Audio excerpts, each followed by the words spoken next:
Good day and welcome to my short daily devotional for Tuesday, the 2nd of June.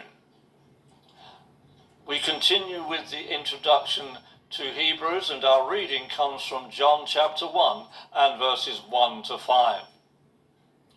In the beginning was the Word, and the Word was with God, and the Word was God. In the beginning he was with God.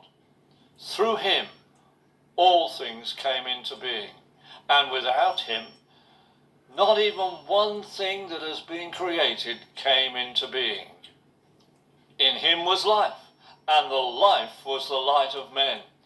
And the light shines in the darkness, but the darkness cannot grasp it.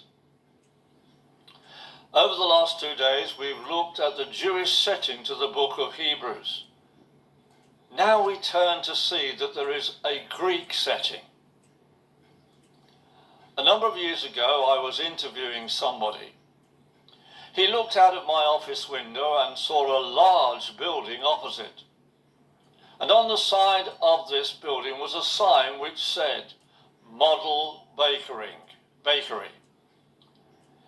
He quipped that if that was the model, he wouldn't like to see the real size bakery. Part of Greek philosophy was that they believed everything that we see within this present created order is an imperfect copy of a perfect reality that is unseen.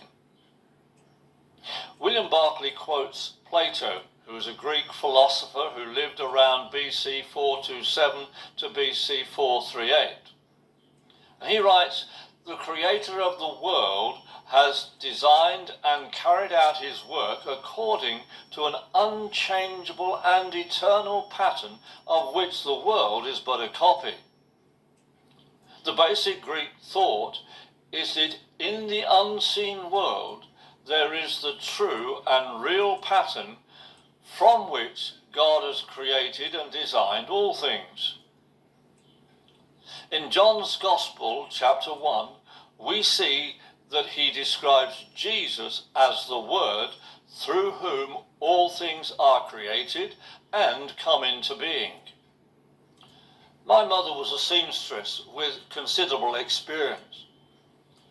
I remember there were many occasions when she would make her own clothes and ours as well.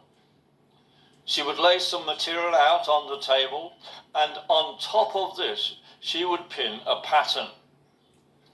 Then she would cut the material to the exact size and shape of the pattern. Finally, she would sew it all together. The finished article was a copy of the reality of the original pattern. Today, give praise to God that we have been created in his image.